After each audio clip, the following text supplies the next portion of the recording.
Welcome, dear viewers, to a tale of silk robes, secret whispers, and scheming. Our story centers on Emperor Xiaosheng, a ruler known for his wisdom and his complicated love life. He had more consorts and concubines than you can shake a royal scepter at. And then there was the Empress, a gentle soul who, sadly, was fading away. Xiaosheng, bless his heart, was a dutiful man. He showered the Empress with attention and made sure her every comfort was met. He knew her time was short, and he wanted her to feel loved. But behind the scenes, the palace was a viper's nest. You see, most of the consorts and concubines had fathers with serious power, high-ranking officials who were already dreaming of their daughters becoming the next empress.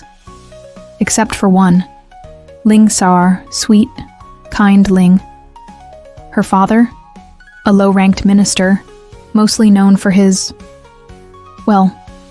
excellent tea-brewing skills, let's say. But here's the thing. Xiaosheng had a soft spot for Ling. Her laughter was like music to his ears, her company, a breath of fresh air in the palace's heavy atmosphere. This didn't go unnoticed by the other ladies, of course. They saw the emperor's fondness for Ling like a bright red flag. How dare she, a minister's daughter? They would hiss in hushed tones. It was like a soap opera, only with more silk and scheming. Then, the inevitable happened. The Empress, after a long illness, passed away peacefully in her sleep. The palace held its breath. It was game on.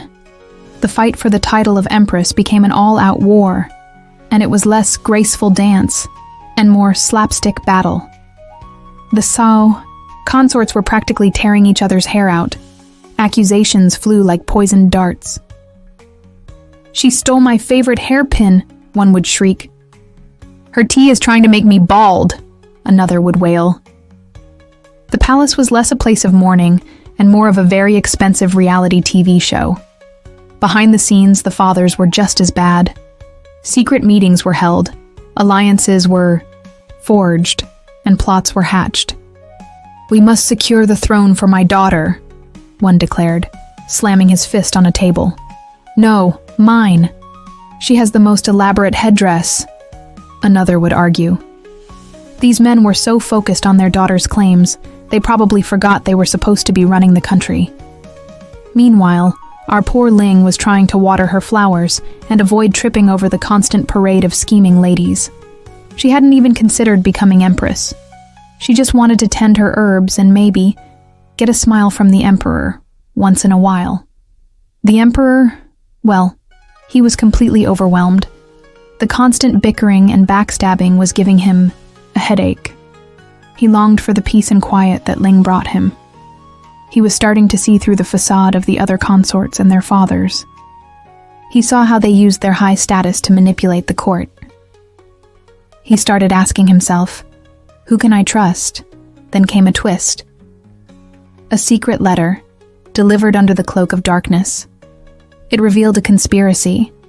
It turned out some of the highest-ranking officials weren't just fighting for their daughters.